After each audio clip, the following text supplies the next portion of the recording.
The scale-ward peaks had stood for 20 million years, and the dragons who made them home had never forgotten it. Their scales caught the twin suns like scattered jewels, crimson, gold, deep violet that shimmered almost black. They were magnificent, and they knew it. Elder Tormath rested on a stone platform, his body so large that 3 human buses could park in his shadow. His scales were the color of old bronze, each one etched with patterns that told stories older than most civilizations. He watched the younger dragons argue in the council chamber, a massive cave worn smooth by countless claws and tails over centuries. The humans spread like insects, Seraphix growled. She was a warrior, scarred and powerful, her red scales marked with burns from 100 battles. They infest every system, every worthless rock. They have no dignity. They survive, said Kess, the youngest present. Her scales still held the brightness of youth, pale blue touched with silver. Doesn't that count for something? Cockroaches survive, Seraphix snapped. Should we bow to them too? The word hung in the air like poison. Bow. No dragon had bowed in 1,000 years. Not since the Sovereign Wars, when the 2 greatest dragon kings had faced each other over a disputed nebula. They had acknowledged each other as equals, lowering their heads in mutual respect before tearing each other apart. That was the last time. Since then, dragons bowed to nothing and no one. Tormath closed his eyes, feeling the weight of his years. 3,000 rotations around various stars. He had seen species rise and fall. The humans intrigued him, these fragile creatures who conquered through stubbornness rather than strength. They interested him the way a strange insect might. Curious, but ultimately beneath notice. The crash came at sunset. The sound shattered the valley's ancient peace. Metal screaming against stone, explosions echoing off mountain walls. A human maintenance vessel tumbled from the sky, like a wounded bird, trailing fire and debris. It hit the lower valley hard, carving a scar through rock that stood untouched for millennia. The dragons arrived within moments, circling the wreckage. The ship was small by their standards, barely worth noticing. It lay broken and smoking, its hull split open like rotten fruit. Are they dead? Kess asked, hovering above the debris. Does it matter? Seraphix replied. But then the airlock hissed. A figure emerged, coughing and waving away smoke.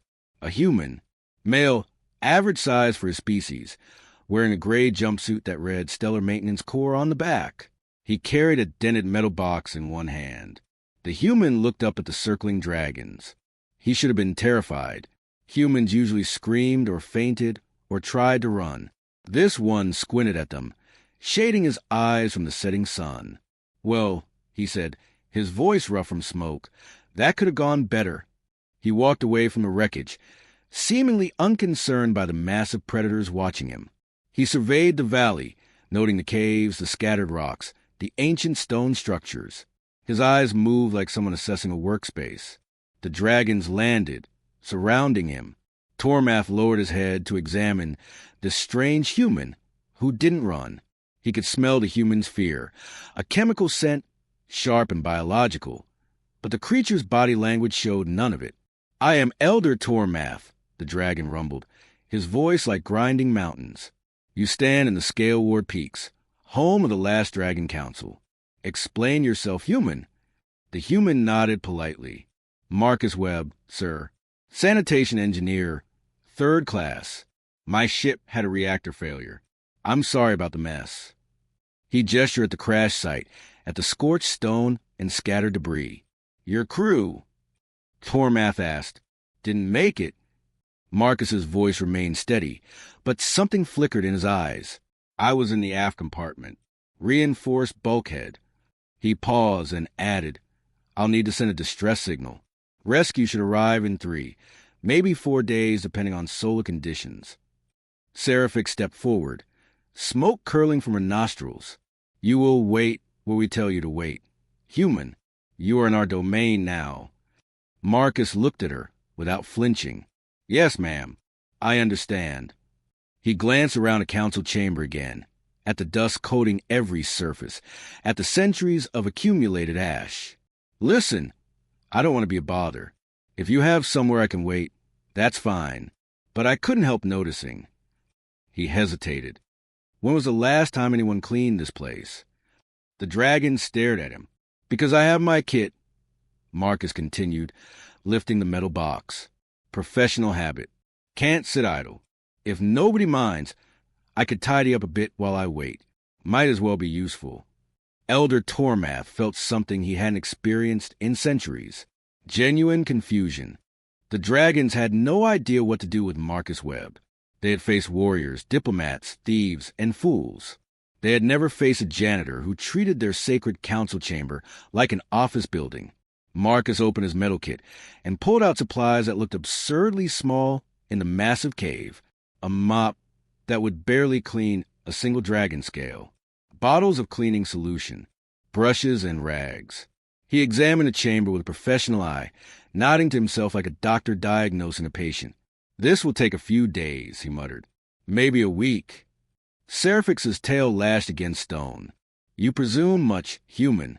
This chamber has stood for 3,000 years exactly as it is. Marcus glanced at her. Yes, ma'am. I can tell. He pointed at the walls. See that black coating? That's 3,000 years of ash and smoke residue.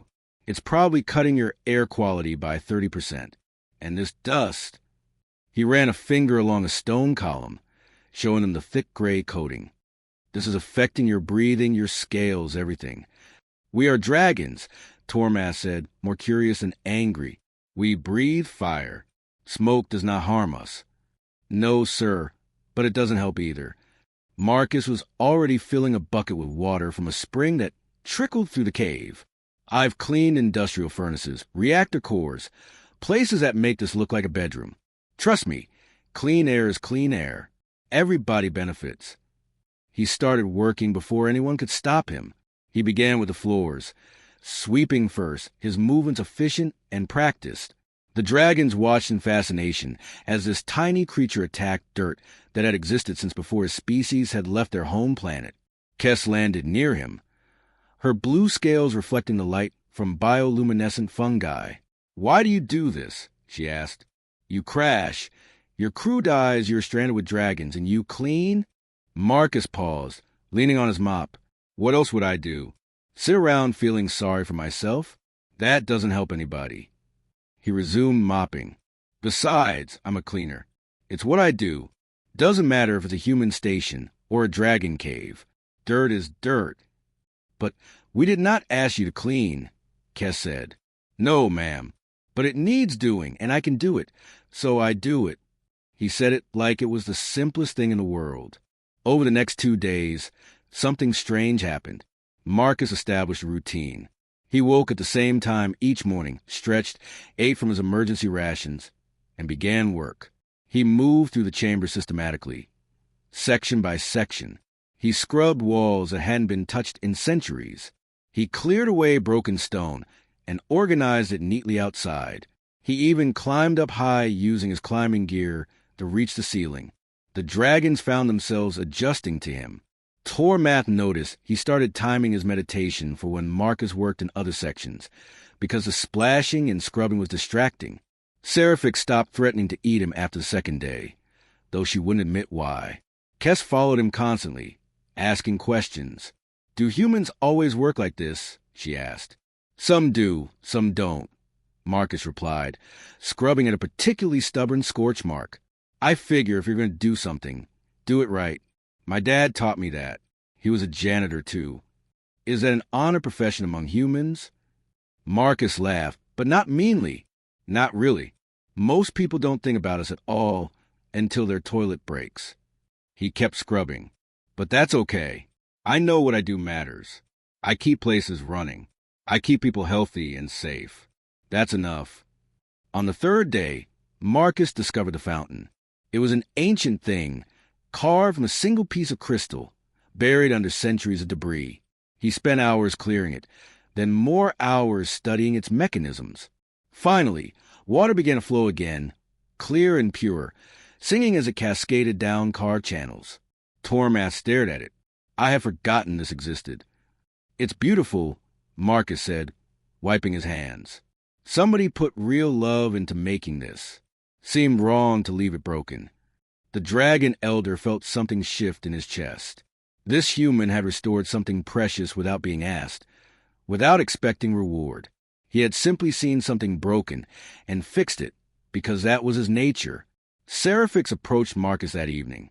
The human was reorganizing the dragon's treasure hoard, sorting gold coins by size and color. She towered over him, smoke rising from her nostrils. "You dishonor us," she said, her voice low and dangerous. Marcus looked up, unafraid. "How so, ma'am?" "You treat us as if we are nothing, as if we are not the greatest beings in this sector. You show no respect." Marcus set down the coins carefully. He thought for a moment before speaking. "Ma'am, I'm cleaning your home. I'm fixing what's broken. I'm making things better. Where I come from, that's respect. I could ignore you, leave everything dirty, not care, but I do care. I care about doing good work wherever I am for whoever I'm around." Seraphix stared at him, her massive eyes reflecting his small form. She had no response. Finally, she turned and flew away, her wings stirring dust that Marcus had not yet reached. By the fifth day, the valley had changed. Sunlight poured through clean crystal windows that no one remembered existed. The fountain sang day and night, its water pure and cold. The council chamber no longer smelled of ancient ash, but of stone and fresh mountain air. Even the dragons seemed different, their scales brighter, their movements more energetic. Marcus had created a schedule. He worked the main chamber in the mornings, the connecting tunnels in the afternoon, and the entrance areas in the evening. The dragons, without discussing it, began planning around him. Tormath held his morning meditation in the eastern alcove, while Marcus cleaned the west side. Seraphix scheduled her combat practice for when he worked underground. No one wanted to be in his way when he was waxing floors. Kess had become his shadow. She watched everything he did, asked endless questions, and eventually started helping. She used her tail to reach high places, her claws to scrape stubborn deposits from corners. Marcus treated her like an apprentice, showing her techniques, explaining why things mattered. "See how the water flows here?" he said, pointing to a drainage channel. "If this gets blocked, water backs up. Then you get mold, rot, structural damage. Small problems become big problems if you ignore them." "Is that true for everything?" Kess asked. "Pretty much." Marcus squeezed his mop. "Life, work, relationships. Handle the small stuff before it becomes big stuff." One afternoon, while Marcus was eating lunch, Kess was examining the ancient artifacts displayed on stone shelves. Her tail knocked against a crystal sphere, an object from the Sovereign Wars. It fell. Time seemed to slow as the priceless relic tumbled toward the stone floor. It shattered into a dozen pieces. Kess froze, her eyes wide with horror. The sound brought Seraphix and Tormath immediately. They stared at the broken crystal, then at Kess. "I'm sorry," Kess whispered, tears forming in her huge eyes. "I'm so sorry. I didn't mean to. I was just looking and—" "Silence," Seraphix commanded. "Do you understand what you have destroyed?" That sphere held the oath of the Southern King. It has existed for— "Can I see it?" Marcus interrupted quietly. All three dragons turned to him. He walked over and knelt by the pieces, examining them carefully. He picked up the largest fragment, holding it to the light, studying the crystalline structure. "This can be fixed," he said. "It is shattered." Tormath said heavily. "What is broken cannot." "Sure it can." Marcus was already pulling adhesive from his kit. "I've repaired crystal before. It takes time and patience, but it can be done. Kess, I'm going to need your help. Your claws are steadier than my fingers for the small pieces." For the next 6 hours, human and dragon worked together. Marcus guided. Kess manipulated the tiny fragments with delicate precision. He showed her how to line the fractures perfectly, how to apply the adhesive in amounts so small they were almost invisible, how to hold pieces steady while the bond set. Seraphix watched in silence. Tormath did not move from his position. As the sun set, Marcus held up the sphere. It was whole again. Tiny lines showed where it had broken, like scars, but it was restored. He handed it to Kess. "Not perfect," he said, "but it's whole. Sometimes that's better anyway. The cracks show it survived something, that it mattered enough to fix. Kess held the sphere gently, staring at it, then at Marcus. Why did you help me? I broke something precious. You made a mistake, Marcus said, packing his tools. Everybody makes mistakes. What matters is fixing them when you can. He smiled. Besides, you've been helping me all week. Friends help each other. That word hung in the air. Friends. Later that night, Kess found Marcus sitting outside, looking at the stars. She settled beside him, her massive form dwarfing his. Can I ask you something? She said. Sure. Why aren't you afraid of us? We could kill you without thinking. We are stronger, larger, more powerful in every way. Marcus was quiet for a moment. I almost died 3 times in my career, he said finally. Explosive decompression in a cargo bay. Toxic chemical exposure on a mining station. A space station collapsed while I was inside. Each time, I survived by luck and quick thinking. He looked at her. After that, being around dragons doesn't seem so scary. You're just people, big people with scales and fire, sure, but people. You eat, sleep, care about things. You feel pain and joy. Same as me. But we are superior, Kess said, though her voice was uncertain. At being dragons? Absolutely. You're way better at that than I am. Marcus grinned. I'm better at cleaning. Everybody's good at something. That doesn't make one person worth more than another. We're just different. Kess thought about this for a long time. Everything she had been taught said dragons were above all others. But Marcus didn't act like he was below anyone. He had dignity that didn't require anyone else to be lesser. He respected himself and his work, and somehow that made him respect everyone else too. I think, she said slowly, you might be the wisest human I've ever met. Marcus laughed. I'm a janitor, Kess. I clean toilets for a living. Yes, she said, and you do it like it matters. It does matter, he said simply. Everything matters if you do it right. The attack came at dawn on the 7th day. Marcus was cleaning the entrance hall when the first explosion hit. The mountain shook. Stone dust rained from the ceiling. He dropped his mop and ran toward the council chamber as alarms echoed through the valley. The sky was full of ships, 12 of them, sleek and dark, their weapons already firing.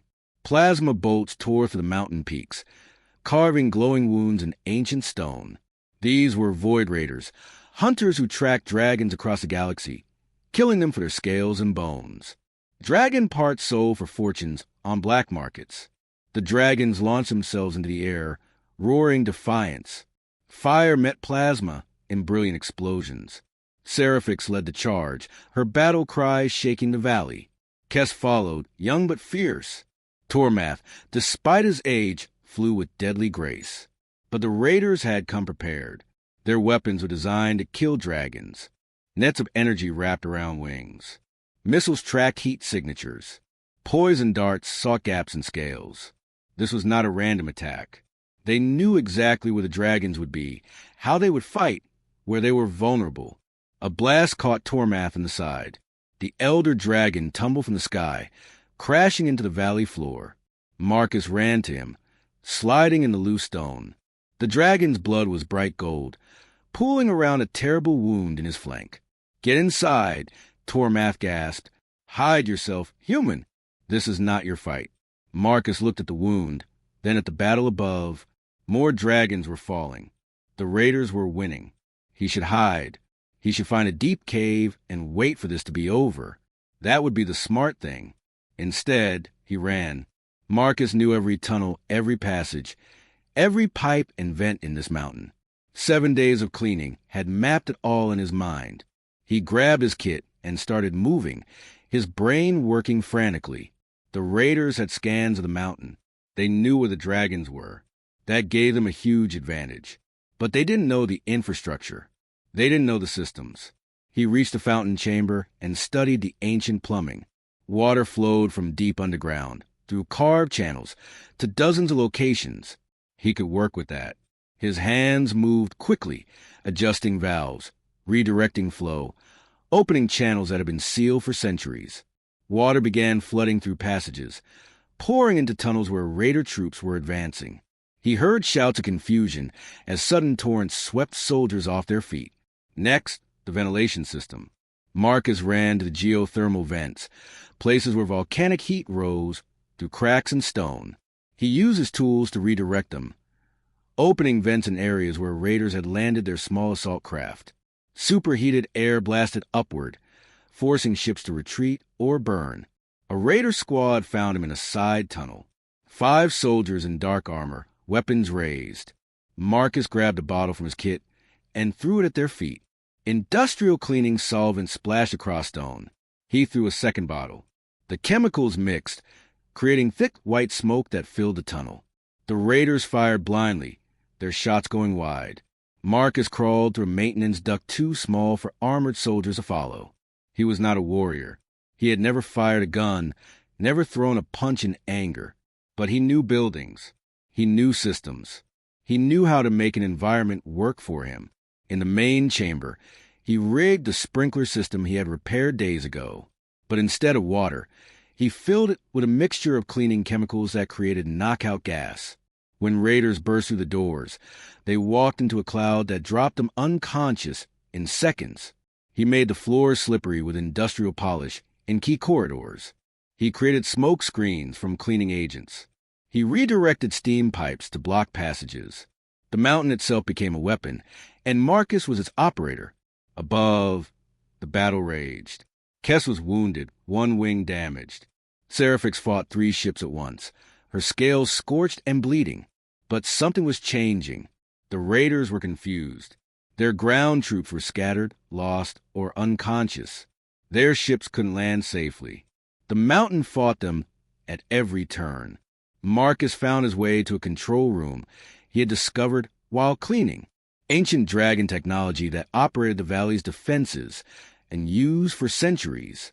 He didn't understand the writing, but he understood systems. He started pressing crystals, pulling levers, trying everything. The mountain's defensive grid activated. Energy shields flickered to life. Ancient weapons, forgotten and covered in dust, hummed with power. Automated defenses that Marcus had accidentally cleaned and restored began targeting the raider ships. A missile caught Seraphix, sending her spiraling toward the ground. Marcus saw her fall. He ran, faster than he had ever run, reaching her just as she crashed near the entrance. Her breathing was labored, smoke rising from a terrible wound. "Foolish human," she whispered. "You should have hidden." "Can't," Marcus panted, pulling medical supplies from his kit. "Still have work to do." He pressed emergency foam into her wound, the same stuff used for hull breaches. It would hold. It had to hold. Above them, the tide of battle was turning. The raiders, confused and outmaneuvered by a mountain that seemed alive, began to retreat. The last raider ship vanished into the clouds, trailing smoke. Silence fell over the valley, broken only by the crackle of fires and the groans of wounded dragons. The battle was over. The dragons had won, but barely. Marcus moved through destruction, his medical foam and emergency supplies stretched thin across a dozen dragons. He was exhausted, covered in soot and blood that was not his own. His hands shook as he worked, but he did not stop. There was too much to do. Kess limped to his side, her damaged wing dragging. "You saved us," she said quietly. "I just used what was there," Marcus replied, wrapping bandages around a young dragon's tail. "The mountain saved you. I just pointed in the right direction." Tormath lay near the fountain, the one Marcus had restored. The elder dragon's wound was sealed with foam, his breathing steady but weak. He watched the human work with ancient, knowing eyes. By sunset, the immediate crisis was over. The wounded were stable. The fires were out. Marcus sat on a stone step, finally still, staring at nothing. His crew was still dead. He was still stranded. And now, he had fought in a battle he had no part in. Marcus Webb. Tormitha's voice rolled through the chamber. Marcus stood slowly, every muscle aching. He walked to the elder dragon, still holding a blood-stained rag. The entire council had gathered, despite their wounds.